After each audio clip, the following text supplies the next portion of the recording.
What's good, everybody? You're watching Know This with Ariana. We're coming to you from East Oakland, California, here at UpRising, which is a state-of-the-art youth center all about youth leadership and community transformation.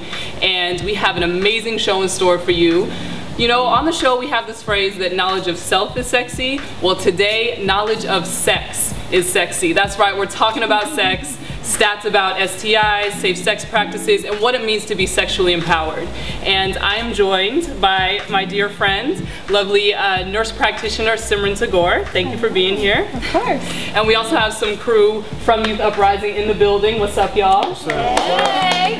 We're going to chime in with some of their opinions on the stuff we're going to be talking about today. So let's just dive right in with some of these statistics, because I mean, it's no mystery that STIs are, can run rampant and especially be affecting young adults of color.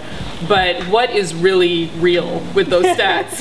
That's all right. Well, let's keep it real. Yeah. So I work with men and women doing reproductive health, and what I'm running into is a lot of high rates of chlamydia and gonorrhea, which are highly treatable, totally treatable, sexually transmitted infections. And my big soapbox right now is HIV testing. Encouraging young women and men to come in and get tested. There's a lot of fear behind knowing, and the media has worked with it, done a lot of, wrap it up campaign. A lot of stars do things, like Marsha Ambrosius. I don't know if any of you guys have seen her new video. Yes. She really represents with safe sex and knowing your status. Yeah. But right now I'm running into a lot of, well, I know my girl's okay, so I don't think I need to be tested. And a lot of girls coming in, well, I don't know what he's doing, so I'm just going to keep getting tested over and over and over again, which is good, but there's an underlying issue there as well. Yeah.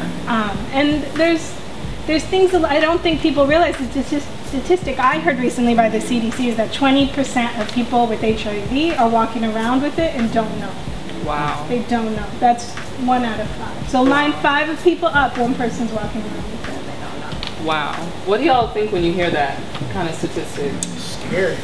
Go get checked. Go get checked. That's right. And is it still? Does it feel like there's still a stigma out there, like amongst your friends or just conversation?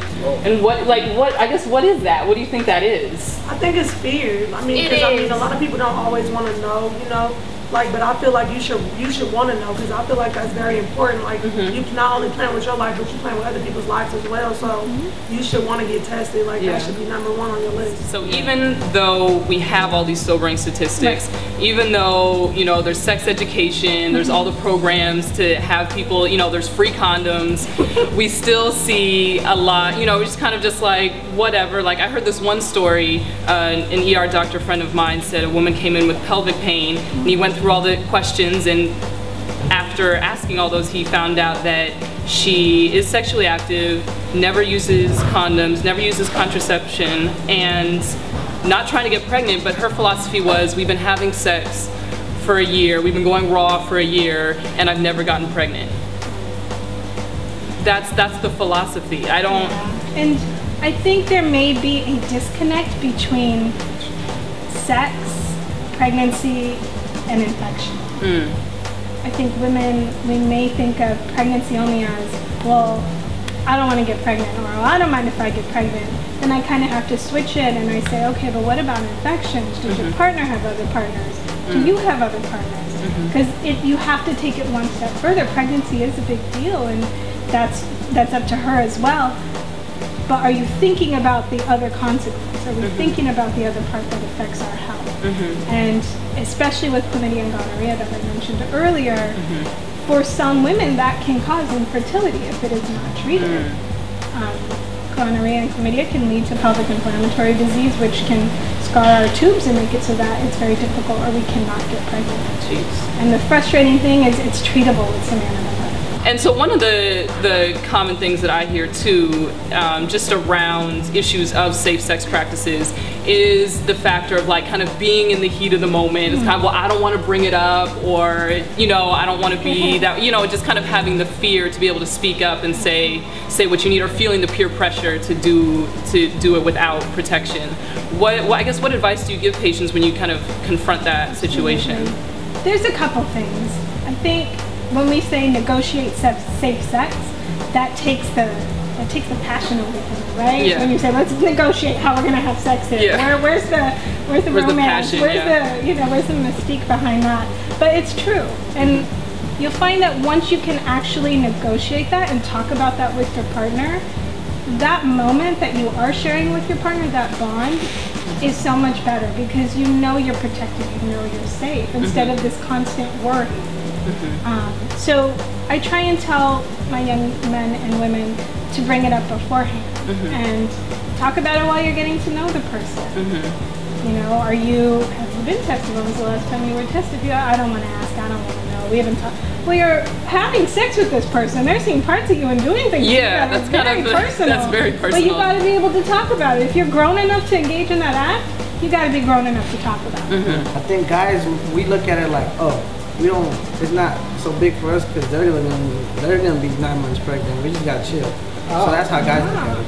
Interesting. What I also about feel where the doctor's coming from. I kind of feel like, you know, if you really love somebody and you really say that you love somebody, then you guys should try to do it as a partner thing. Maybe both of you guys should go to the clinic and get tested together. You know, so it won't kind of feel uncomfortable. Like, oh, she's like you're trying to blame one person. Oh, he's making me go. Like, you guys should both take those steps to be, you know, to get tested so you guys can both feel safe. So, you know, I just feel like that's very important. Like, don't cross that off your list. Like, you need to get tested. Like, that's a must. Both of you together. Too much stuff going around these days.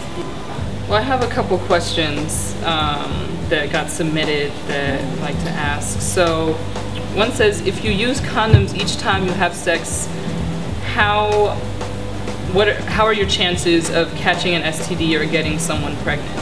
I'm assuming this question is using it perfectly, not typically. It's a little bit of a difference. So perfect condom use is about 98% effective. Okay. So in terms of pregnancy, there may be that 2% risk. Okay. And again, with sexually transmitted infections. However, we do know that there are some STIs that are not preventable even with condom use. Oh. So that would be our things that you get from contact, like herpes and the human papillomavirus or HPV, which is genital warts. Okay. And can cause cervical cancers as well. Okay. So, you know, in that case, it comes down to, again, knowing your partner, knowing where they stand, have they ever had any bumps, anything going on, and really trusting them. Yeah. So if you were to leave us with some closing, you know, words of advice and words of wisdom in terms of, you know, especially, you know, wanting to speak to our next generation, to the future that's coming up, what words of wisdom would you give? Oh my goodness. How much time do we have? No, I know. That's what doctors and nurses always. So the challenge for them, I think, is to stand up and find themselves in the midst of all that. And in that, finding out for you what it means to be sexual, to be sexy, and to protect Yourself in relationships and be safe, whether it means using condoms all the time, whether it means going on birth control once you've gotten to that point in your relationship, going on birth control regardless, just to be safe, and not being afraid to ask questions and come in and have open communication with your partners and with the people that you feel comfortable with. And have a voice. Have a voice, absolutely. It's your body, it's your life. Absolutely. Own it and have that voice. Absolutely. And all the statistics I put out there, you know, sometimes I do it to open people's eyes, and people are like, why are you trying to scare us? I'm like, I'm not trying to scare you, I'm trying to empower you. I'm trying to say, you don't have to be that statistic. You have a choice. So I think that's the truth. Well, you know how we feel about things here at this show. We know that knowledge of self is sexy, and today we let you know that knowledge of sex is sexy. So if you didn't know, now you know.